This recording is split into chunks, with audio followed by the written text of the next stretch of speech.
Hello there, and welcome to A Film a Day with me, Jordan Woodley.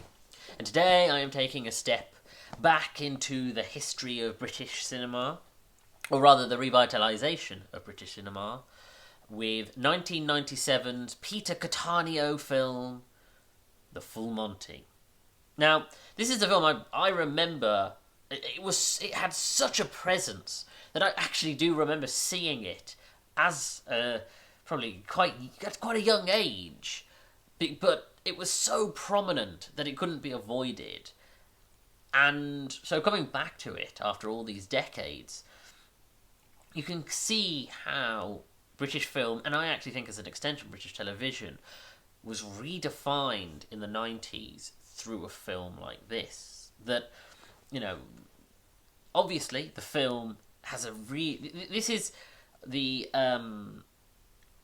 I suppose the first film to, or at least the first major film that obviously has a storyline about male, men going into male stripping and sort of redefining male sexuality in sort of the modern era.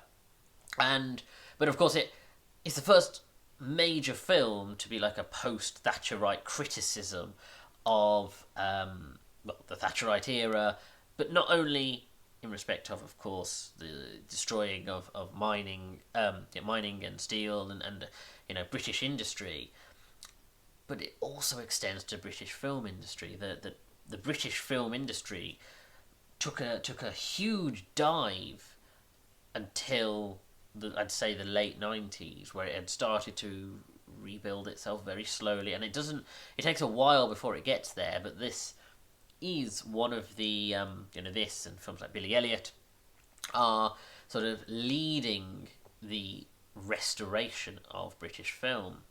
And I think obviously it can't be helped that within the text there is this attack on the Thatcherite ideals and the destruction of industries, including the film. And I think what's wonderful about this is the fact that there is something very simple. It is a very simple narrative. It is simply, to the point where it opens with your leads, Gaz and Dave, played by Robert Carlyle and Mark Addy, coming across the Chippendale dancing and of course the women being interested in it.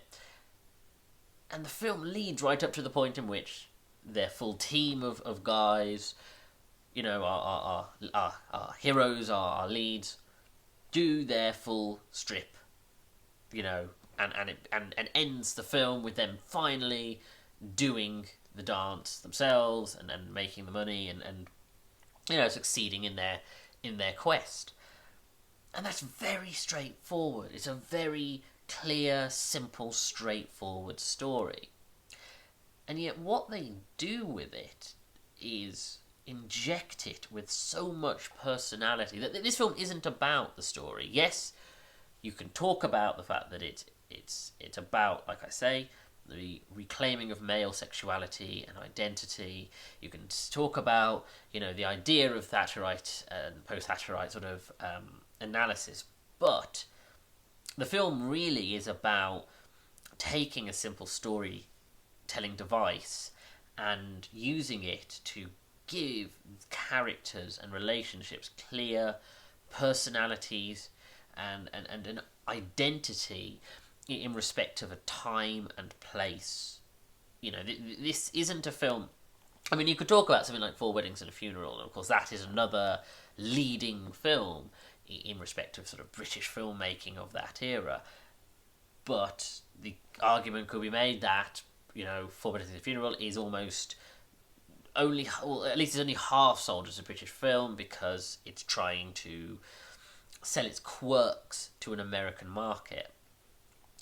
Where and there is something about it that sort of, there is still a very strong British identity, but it is going for more of an international appeal, whereas this has such a distinctive, northern British personality that I was astounded that it actually had such a positive response to, say, in Hollywood or internationally, because I felt like this is so aggressively, its identity is so aggressively British that it wouldn't appeal to other markets, and yet it did, of course, winning the Oscar for Best Music for a musical or comedy, which as it was then.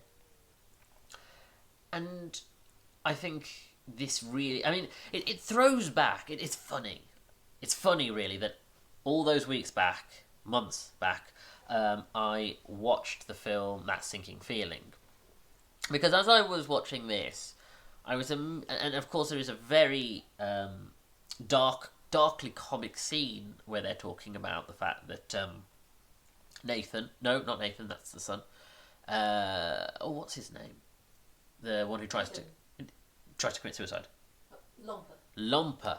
That Lomper, that their first encountering with him is him trying to commit suicide. And the conversation that follows hugely throws back to a very similar conversation that was in That Sinking Feeling. And that astounded me. I was like, well, that film isn't hugely known. I mean, of course, it must have an audience, and it was the precursor to what film directly followed That Sinking Feeling? What was it? By the same director. Gregory's Girl and Local Hero. So of course it has a fan base and a following, but it clearly there is a link from one to the other, and I think the there is something about the classic British film. Of course, it throws back to that sort of same likely lad style of relationship. It throws back to films of the 70s where characters would come up with schemes, get rich quick schemes, and yet this is a real revitalisation of it, a renaissance of that style and that kind of storytelling. And as I say, there's something about it, about the fact that it is clear, simple storytelling, filled with personality, and as I say, has all of this subtext to it. The reclaiming of male sexuality and identity is a difficult topic to be able to cover well.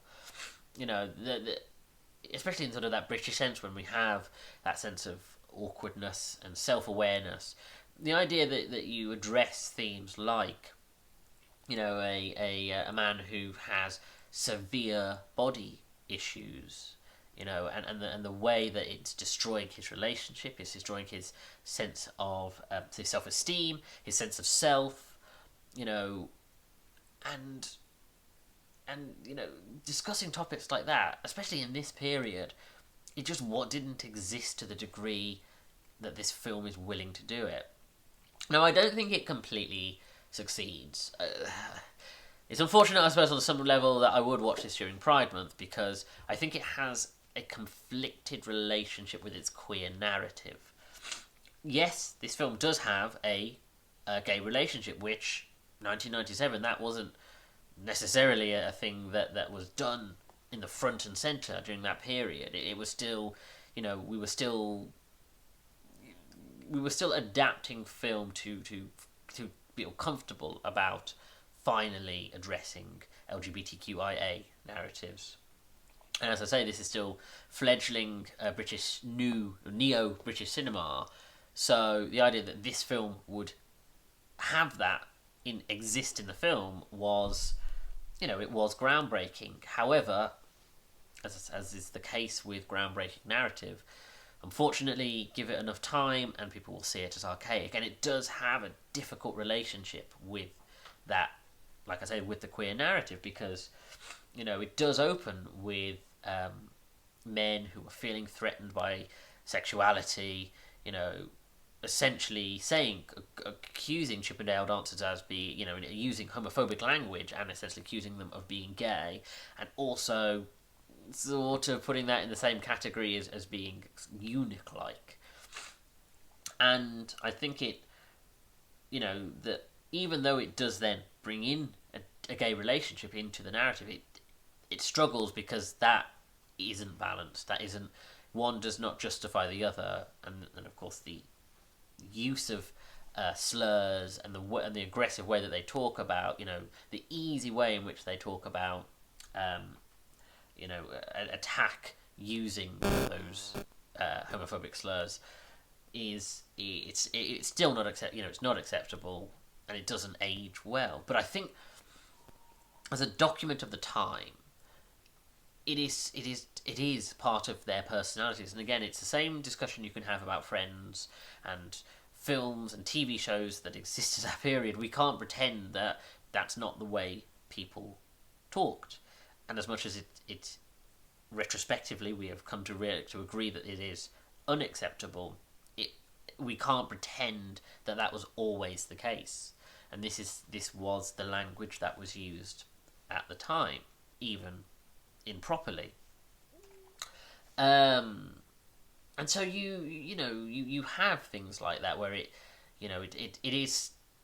trips in places. It's trying to. It is an ambitious film and wants to do a lot, and it has a good heart to it. But of course, there are places where it still stumbles a bit. It still struggles to. It has 6, I suppose, main characters, but only 3 of them are leading actors. The other 3 are, they are brought on board and they do have personalities and backstories, but they aren't.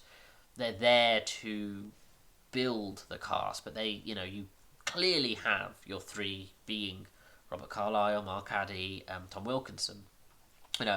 They are our leads, and the other 3 are more additions to that. And I think that's, and so it is still trying to define its personality in that respect. And as I say, I think it's a pioneer, and I think it tries things. And if there's anything you could say about cinema now, then that on some level, cinema now is reluctant to do is that sense of risk-taking and trying new ideas to tell different kinds of story. With clearly a filmmaker who had a clear vision and wanted to make, commentary whilst also pushing boundaries. And I do think this is a great film and deserves its place in the annals of history. That this is, if there's a British Criterion collection, this absolutely has earned its place in British film history and film history as a whole.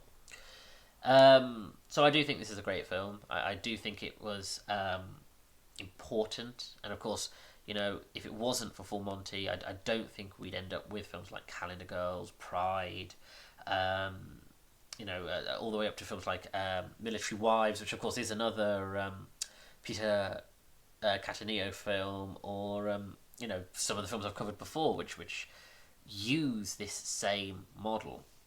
All the way up to The Dig, which of course I was only released a few months ago. But I do think that this is such a precursor to all of that. This, you could maybe make the case of Billy Elliot is sort of its peer. I think, these were the sort of fledgling neo-British films of that sort of redefined our understanding of filmmaking in the modern era. Anyway, thank you for joining me. If you like the video, hit the like button, subscribe to the channel, and comment below. Please share the video and hit that little bell to get notifications of when new videos are uploaded. Do check out my back catalogue of 150 plus reviews and analyses, and follow me on Twitter at Jordan_Woodley, where I'm always tweeting about films, TV shows, and I share these videos once they're uploaded on YouTube, either the day of or the day after. Thank you for joining me. Take care.